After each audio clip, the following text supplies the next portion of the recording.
So as part of our coverage, our reporters and our anchors are around the country speaking to political parties, getting you some analysis as well of those results as they come in.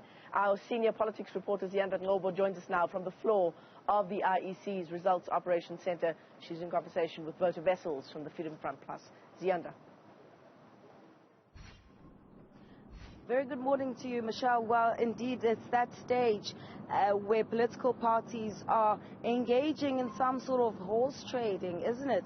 I mean, we are still at 58% of the votes counting, but I think we can safely say and assume that political parties such as the Freedom Front Plus are starting to consider who you'll be working with. Is that not so?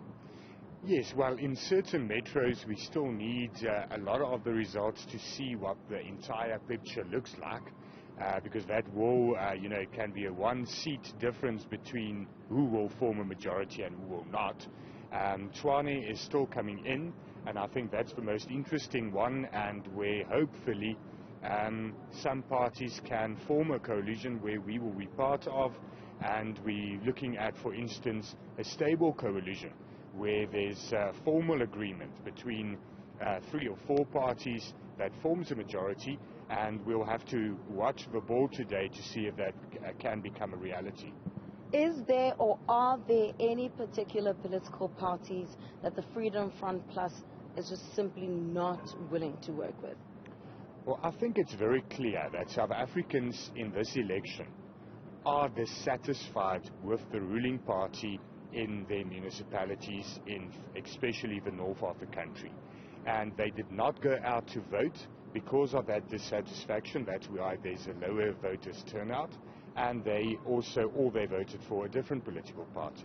That is why we will not form a coalition with the ANC, because we believe that will not be in the interest of the electorate and in the interest of getting service delivery going.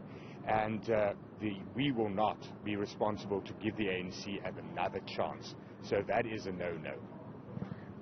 When we look at coalitions, it doesn't sometimes necessarily mean that service delivery will be better, right?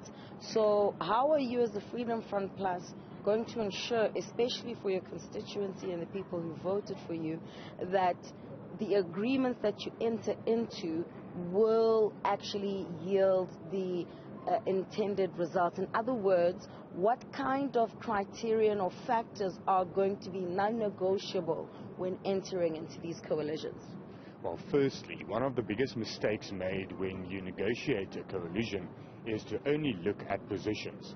To say, we will form a government with you if you give us an MMC member or a deputy mayor or the mayor or whatever, because that is not serving the actual interest of your constituents. Because your constituents voted for your manifesto and your solutions and your principles. So that must be carried into the coalition agreement. And we will use our manifesto and say we want implemented A, B, C, D, and compromise then and say we won't form this coalition if you don't at least have A, B, and C as part of the long-term plan for this particular municipality. And that is how we will ensure that our solutions that we provide and that we think will get service delivery going for the communities out there are then forming part of the plans and the implementation of those plans in municipalities.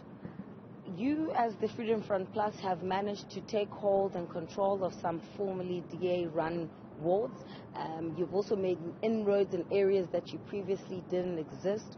What are some of the plans going forward to ensure that you retain that control? I mean, over and above, of course, implementing what is in your manifesto. Well, the first place is there where we did take wards. We will do our very best to serve those constituents. Within the restrictions of being a ward councillor in maybe a ANC-run municipality where you don't have the majority, but you do control that ward, or you are the ward councillor, because there's also the reality of a ward councillor can also only do as much as the council allows. But serving and putting the interest of those ward members and that community first is what we will prioritize. And then where we are opposition, Where we came in now, there's a lot of councils in the Western Cape where we previously did not have representation. We will now form part of the coalition. In many municipalities, we are now the third largest party, and there we will play a watchdog role. We will ensure accountability, and we will use the opportunity that voters gave us to keep the government of those municipalities to account. All right, so Wouter Wessels, Michelle, Craig from Freedom Front Plus, he's saying that they're ready to enter into a coalition government with other political parties other than the African National Congress. A similar stance also taken by Action SA and other small political parties. We're sitting at 58% of those numbers of the counting that has taken place, and we're yet to see whether or not the remainder of those numbers will actually shift the needle, or if the current trajectory on the board will remain in place. Michelle?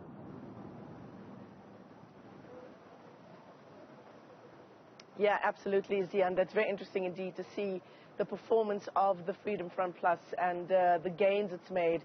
If we look just at Tshwane and Johannesburg, for example, our senior politics reporter, ZiyandaNgcobo, is live with us here at the Results Operations Center, and we'll be talking to her throughout the day right here on the channel.